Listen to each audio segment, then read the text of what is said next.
Bayangin, suatu pagi lu bangun, buka HP, dan tiba-tiba harga beras naik 2 kali lipat. Gaji masih segitu-gitu aja, tapi semua harga di pasar melonjak. Listrik naik, bensin naik, bahkan harga mie instan pun ikut naik. Lu panik, mulai mikir, gimana gue bisa bertahan kalau kayak gini terus?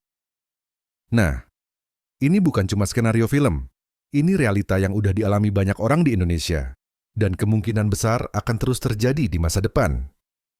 Pertanyaannya, kenapa banyak banget orang yang nggak siap menghadapi krisis ekonomi? Kita mulai dari fakta pahit pertama. Mayoritas orang di Indonesia hidup pas-pasan.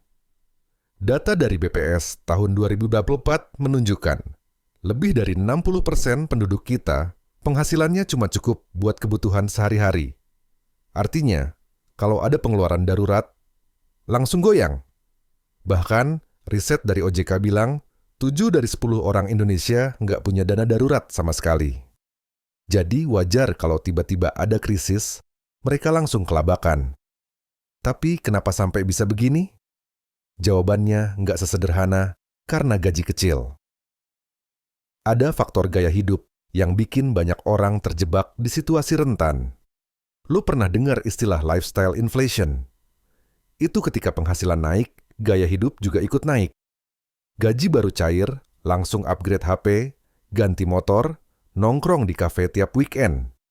Akhirnya, uang yang seharusnya bisa disisihkan malah habis buat hal-hal konsumtif. Fakta kedua, kebiasaan menunda belajar tentang keuangan. Kalau disuruh ngafalin lagu TikTok, semua cepet. Tapi kalau disuruh ngerti cara ngatur cash flow atau investasi, banyak yang malas. Padahal, negara kayak Jepang atau Singapura bisa lebih siap hadapi krisis karena tingkat literasi finansial warganya tinggi. Di Indonesia, literasi keuangan kita masih di angka 49%, artinya separuh dari masyarakat belum paham cara mengelola uang dengan benar. Realitanya, krisis ekonomi itu nggak cuma datang dari faktor global. Bisa aja dimulai dari masalah pribadi, misalnya kehilangan pekerjaan. Data Kementerian Ketenagakerjaan tahun lalu nunjukin ada ratusan ribu orang yang kena PHK. Bayangin, lo udah punya cicilan rumah, cicilan kendaraan, biaya sekolah anak, terus sumber penghasilan utama hilang. Kalau nggak ada backup plan, yang terjadi adalah efek domino, utang numpuk, tabungan habis, dan akhirnya stres berat. Masalah lain adalah budaya. Yang penting hari ini aman. Kita sering banget fokus ke kebutuhan saat ini, tanpa mikirin jangka panjang. Beda sama beberapa negara yang dari kecil udah ngajarin anaknya soal investasi atau dana pensiun. Di sini, banyak yang baru mikirin tabungan setelah umur 40-an. Itu pun kalau belum keburu kepepet. Dan lucunya, di media sosial banyak yang pamer gaya hidup mewah. Orang-orang lihat, lalu ngerasa harus ikut-ikutan biar nggak kelihatan miskin. Padahal realitanya, banyak yang ngejar gengsi sampai utang di mana-mana.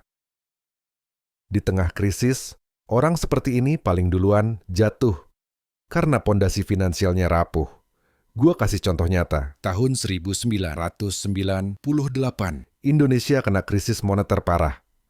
Nilai rupiah anjlok dari 2.000 ke 16.000 per dolar AS.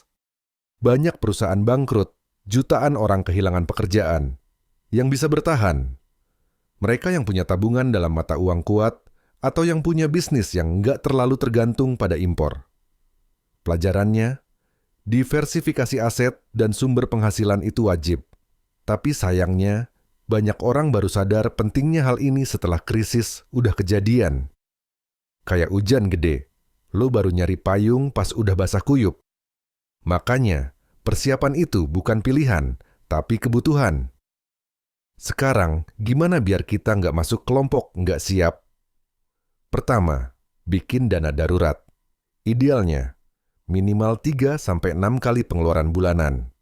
Kalau pengeluaran lo 5 juta per bulan, berarti dana darurat minimal 15-30 juta. Jangan taruh di rumah, taruh di rekening terpisah yang gampang diakses tapi nggak gampang diambil buat belanja. Kedua, punya skill tambahan. Krisis sering bikin satu industri kolaps, tapi skill bisa jadi penyelamat.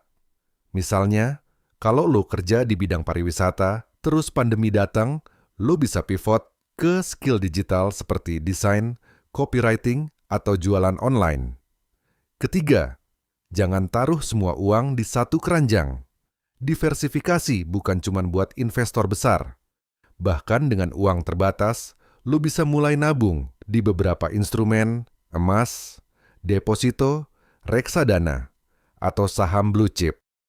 Tujuannya, kalau satu aset jatuh, lo masih punya pegangan lain. Keempat, kontrol gaya hidup.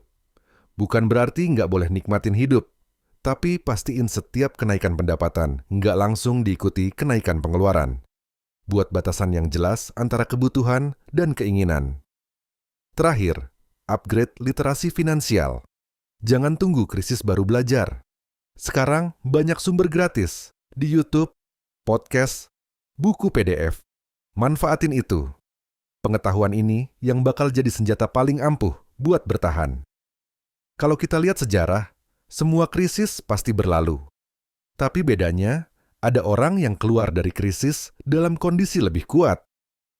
Dan ada yang keluar dengan hidup berantakan. Pilihannya ada di tangan kita sekarang.